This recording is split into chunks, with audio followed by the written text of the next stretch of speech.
Hackers ने बांग्लादेश की national bank से $1 अरब चुराने का ऐसा परफेक्ट प्लान बना लिया था कि अब उन्हें दुनिया का मजबूत से मजबूत सिक्योरिटी सिस्टम भी नहीं रोक सकता था। 1 साल तक ना दिखने वाले मालवेयर से नेटवर्क की जासूसी करवाई, दुनिया के 3 मुख्तलिफ टाइम जोन्स और नेशनल हॉलिडेज को अपनी ढाल बनाया। पर इतनी बारीकी से प्लानिंग करने वालों ने एक ऐसी छोटी सी गलती कर दी जो 2 क्लास का बच्चा भी नहीं करता। सिर्फ एक स्पेलिंग मिस्टेक ने अरबों डॉलर्स के ख्वाब पर पानी फेर दिया। ज़ेम टीवी की वीडियोस में एक बार फिर से खुशामदीद। नाजरीन, जनवरी 2015 बांग्लादेश की नेशनल बैंक के सर्वर पर एक ईमेल रिसीव होती है। एक जिप फाइल के साथ ये एक फिशिंग ईमेल थी जिसमें किसी जॉब एप्लीकेंट की सीवी मौजूद थी। बैंक के 3 एम्प्लॉयज ने ना सिर्फ ईमेल खोली बल्कि उस सीवी को भी डाउनलोड कर लिया, बिना ये जाने कि उनका ये अमल बांग्लादेश के इतिहास की सबसे बड़ी रॉबरी का बायस बनने वाला है। हुआ यूं कि उस जिप फाइल में मौजूद वायरस ने 3 में से एक कंप्यूटर में एक बैक डोर खोल दिया। हैकर्स जिन्होंने ये ईमेल भेजी थी उनका तीर ठीक निशाने पर लगा था और उन्होंने इन्फेक्टेड कंप्यूटर पर एक मालवेयर एक्टिवेट कर दिया। ये कोई आम कंप्यूटर वायरस नहीं था बल्कि इसके टोटल 3 पार्ट्स थे। पहले पार्ट ने बैंक के प्राइवेट नेटवर्क में एक लूप होल छोड़ा, यानी कि चोर दरवाजा खोल दिया। दूसरे पार्ट ने ये यकीन बनाया कि इस चोर दरवाजे से जो भी इंफॉर्मेशन निकले उसका किसी को भी पता ना चल सके, यानी कि इनक्रिप्टेड चैनल। और तीसरा पार्ट सबसे खतरनाक था। ये वायरस मुसलसल बैंक के नेटवर्क को स्कैन करके सारी एक्टिविटी को रिकॉर्ड भी करने लगा। कौन क्या कर रहा है, पैसे कैसे ट्रांसफर होते हैं, छुट्टी वाले दिन कौन कौन से पीसी खुले होंगे, वगैरह वगैरह। अगले 1 साल तक हैकर्स बिना नोटिस हुए बांग्लादेश नेशनल बैंक के नेटवर्क के बारे में इतना कुछ जान चुके थे जो शायद वहां के एम्प्लॉयज को भी मालूम नहीं था। इसी 1 साल के दौरान उनको ये भी मालूम पड़ा कि नेशनल बैंक ऑफ बांग्लादेश का foreign currency reserve account New York के फेडरल रिजर्व सिस्टम में मौजूद है। फेडरल रिजर्व सिस्टम अमेरिका का सेंट्रल बैंक है जिसे शॉर्ट में FED भी कहा जाता है। दुनिया के तकरीबन जितने भी मुल्क हैं वो अपना फॉरेन करेंसी रिजर्व यानी डॉलर्स अमेरिका के फेडरल रिजर्व सिस्टम में ही रखते हैं। ये एक तरह से बैंक्स का भी बैंक है। जैसे किसी मुल्क को ऑयल इंपोर्ट करना है तो वो न्यूयॉर्क FED में अपने अकाउंट से पैसे दूसरे मुल्क के FED अकाउंट में भेज देता है। हैकर्स को पता चल चुका था कि बांग्लादेश के अरबों डॉलर्स FED में पड़े हैं, पर यहाँ से पैसा ट्रांसफर करने के लिए दुनिया भर के बैंक्स एक खास सिस्टम का इस्तेमाल करते हैं जिसे स्विफ्ट कहा जाता है। ये दुनिया का सबसे बड़ा इंटरनेशनल बैंक ट्रांसफर सिस्टम है। आप इसे एक तरह का व्हाट्सएप समझ सकते हैं, लेकिन ये आम लोगों के लिए नहीं बल्कि सिर्फ मुल्क की नेशनल बैंक्स के लिए है, जिसकी मदद से रोजाना अरबों खरबों डॉलर्स एक मुल्क से दूसरे मुल्क भेजे जाते हैं। अब हैकर्स को ये पता चल चुका था कि अगर उन्हें न्यूयॉर्क FED से बांग्लादेश के 1 बिलियन यानी 100 करोड़ डॉलर्स चुराने हैं तो उन्हें इस स्विफ्ट सॉफ्टवेयर तक पहुंचना होगा। बांग्लादेश बैंक के नेटवर्क में घुसने के बाद हैकर्स का अगला मिशन उस कंप्यूटर को ढूंढना था जिससे स्विफ्ट सॉफ्टवेयर को चलाया जाता है, ताकि वो उस कंप्यूटर को कंट्रोल करके न्यूयॉर्क के अकाउंट से पैसे निकाल सकें। पर हैकर्स ने सिर्फ बांग्लादेश बैंक का नेटवर्क हैक किया था, न्यूयॉर्क FED या स्विफ्ट सिस्टम को नहीं। स्विफ्ट बहुत ज्यादा सिक्योर्ड सिस्टम है क्योंकि ये दुनिया की सबसे ज्यादा सेंसिटिव पेमेंट्स को हैंडल करता है। लेकिन हर कंप्यूटर सिस्टम की तरह इसकी भी एक कमजोरी थी और वो थी ह्यूमन एरर यानी इंसानी गलती। हैकर्स ने बांग्लादेश बैंक के नेटवर्क में आखिरकार उस कंप्यूटर को ढूंढ निकाला जहां से स्विफ्ट ट्रांसफर्स को ऑथराइज किया जाता था। उन्होंने स्विफ्ट सिस्टम को डायरेक्ट हैक करने के बजाय उन कंप्यूटर्स पर नजर रखना शुरू कर दी। हैकर्स ने महीनों तक मॉनिटर किया कि बैंक के एम्प्लॉयज कैसे उस सिस्टम को लॉग इन करते हैं, कैसे ऑर्डर्स टाइप करते हैं और कैसे उन्हें वेरीफाई करते हैं। अब हैकर्स ने बैंक के एम्प्लॉयज का रूप धारने का तरीका सीख लिया था। लेकिन सिर्फ सिस्टम चलाना ही काफी नहीं था, असल काम था अपने निशान मिटाना और वारदात के बाद पकड़ में ना आना। इसके लिए उन्होंने बैंक के पुराने ट्रांसफर रिकॉर्ड्स तक पहुंच बनाई और उनको ठीक से स्टडी करने लगे। उन्होंने देखा कि बैंक आम तौर पर जब बड़ी ट्रांजैक्शंस करता है तो वो कैसी दिखती हैं। वो ट्रांसफर्स कब किए जाते हैं, किसको भेजे जाते हैं और उनके साथ क्या क्या डिटेल्स लिखी जाती हैं।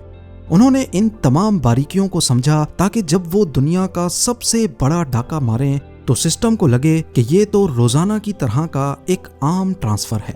अब उनके पास कंप्यूटर का कंट्रोल भी था और एक सॉलिड प्लान भी। लेकिन यहाँ उन्होंने एक और होशियारी दिखाई। उन्होंने सोचा कि अगर वो एक ही बार में पूरा 1 बिलियन ट्रांसफर करने की कोशिश करेंगे तो शायद कहीं ना कहीं कोई खतरे की घंटी बज जाए, क्योंकि इतनी बड़ी रकम के लिए कोई एक्स्ट्रा ऑथराइजेशन मांगी जा सकती है। इसलिए हैकर्स ने फैसला किया कि वो इस बड़ी चोरी को छोटी छोटी किस्तों में डिवाइड करेंगे। चोरी से तकरीबन 1 साल पहले मई 2015 में फिलीपींस के कैपिटल मनीला की RCBC बैंक में 5 अकाउंट्स खोले जाते हैं। हर अकाउंट में सिर्फ $500 जमा किए गए और फिर ये अकाउंट्स खामोशी से 1 साल तक पड़े रहे। ठीक तादाद तो मालूम नहीं, लेकिन फिलीपींस में 5 और श्रीलंका में 1 अकाउंट खुलवाया गया और इन सब अकाउंट्स को गलत नामों पर खुलवाया गया था। फरवरी 2016 तक हैकर्स ने हर चीज सेट कर ली थी। उनके पास हर उस चीज का एक्सेस आ चुका था जिसके जरिए ये वारदात अंजाम दी जानी थी। 4 फरवरी 2016 ये थर्सडे का दिन था। रात के वक्त जब बैंक के एम्प्लॉइज घर जा चुके थे, हैकर्स ने आखिरी बार बांग्लादेश बैंक के नेटवर्क में एंट्री ली। उन्होंने न्यूयॉर्क फेडरल रिजर्व बैंक में मौजूद बांग्लादेश बैंक के अकाउंट को एक्सेस किया और एक के बाद एक टोटल 36 ट्रांसफर रिक्वेस्ट भेज दी। इन 36 ट्रांजैक्शंस की कुल रकम $951 मिलियन बनती थी, यानी $1 अरब से थोड़ा ही कम। इस पूरे प्लान में अगर कोई सबसे मास्टर स्ट्रोक चीज थी तो वो थी इस डाके की टाइमिंग। हैकर्स ने ना सिर्फ लॉन्ग वीकेंड का फायदा उठाया, बल्कि उन्होंने दुनिया के 3 मुख्तलिफ टाइम जोन्स की आड़ में एक शानदार प्लान बनाया था। बांग्लादेश जहां से चोरी हो रही थी, न्यूयॉर्क जहां असल पैसा पड़ा था और फिलीपींस जहां पैसा जाना था। इन तीनों जगहों का वक्त अलग अलग था और हैकर्स ने इसी टाइम गैप का भरपूर फायदा उठाया। अब बांग्लादेश में थर्सडे की रात हुई तो वहां वीकेंड शुरू हो गया, क्योंकि वहां फ्राइडे को छुट्टी होती है। बैंक्स बंद हो गए और कोई भी सस्पिशियस एक्टिविटी देखने वाला वहां मौजूद नहीं था। लेकिन उसी वक्त न्यूयॉर्क में फ्राइडे की सुबह थी, यानी जब बांग्लादेश सो रहा था, न्यूयॉर्क FAD के एम्प्लॉइज काम पर आ रहे थे और उनके लिए ये ट्रांसफर्स प्रोसेस करना बिल्कुल आम सी बात थी। थर्सडे की रात से लेकर न्यूयॉर्क के पूरे फ्राइडे तक हैकर्स के पास एक खुला मैदान था, पर उन्होंने एक और गहरी चाल भी चली। अगला मंडे यानी 8 फरवरी फिलीपींस में चाइनीज न्यू ईयर की छुट्टी थी। इसका मतलब ये था कि अगर मंडे को फिलीपींस के बैंक को अलर्ट करके अकाउंट्स लॉक करवाने की रिक्वेस्ट भी भेजी जाए, तब भी वो रिक्वेस्ट ट्यूसडे को ही मिलेगी, जब वो अपना स्विफ्ट सॉफ्टवेयर लॉगिन करेंगे। यानी हैकर्स के पास फ्राइडे से मंडे तक पूरे 4 दिन थे। 3 मुल्क, 3 टाइम जोन्स और 4 दिन की खामोशी। ये दुनिया की तारीख का सबसे कैलकुलेटेड डाका था। कैलकुलेशंस तो परफेक्ट थी, लेकिन जल्दबाजी का क्या किया जाए। न्यूयॉर्क में फ्राइडे की सुबह हो चुकी थी। FAD को एक के बाद एक स्विफ्ट रिक्वेस्ट मिल रही थी, जो देखने में बिल्कुल असली लग रही थी। FAD ने इन ट्रांजैक्शंस को प्रोसेस करना शुरू कर दिया। लाखों यहाँ, लाखों वहां, पैसा पानी की तरह हैकर्स के मुख्तलिफ अकाउंट्स में बहना शुरू हो गया। इन्हीं ट्रांजैक्शंस में एक ट्रांजैक्शन $20 मिलियन की थी, जो श्रीलंका के एक अकाउंट में जानी थी। इतनी बड़ी रकम एक छोटी सी चैरिटी फाउंडेशन के लिए थी, लेकिन FAD को शक नहीं हुआ। उन्होंने रिक्वेस्ट अप्रूव कर दी और पैसा जर्मनी के रास्ते श्रीलंका रवाना हो गया। पर रास्ते में एक इंसानी गलती ने पूरा खेल ही पलट दिया।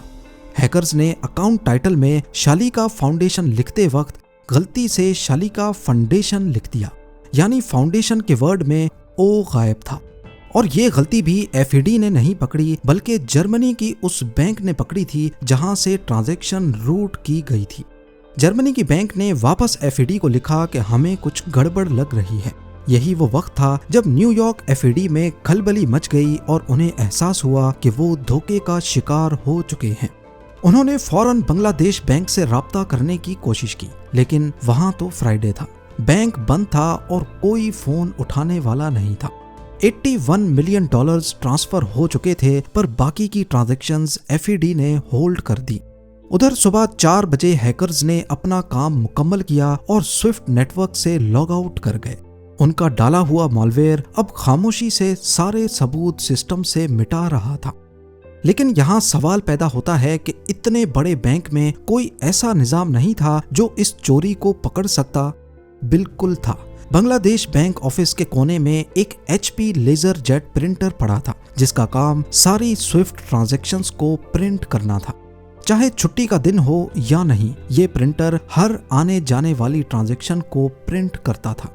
पर हैकर्स को इस प्रिंटर का भी पता था और उन्होंने इसको भी ऐसे हैक किया कि वो प्रिंट तो करेगा लेकिन सिर्फ खाली कागज निकालेगा। इस प्रिंटर पर एक एम्प्लॉय की ड्यूटी लगी थी, जिसको छुट्टी वाले दिन भी आने जाने वाली ट्रांजैक्शंस पर नजर रखनी थी।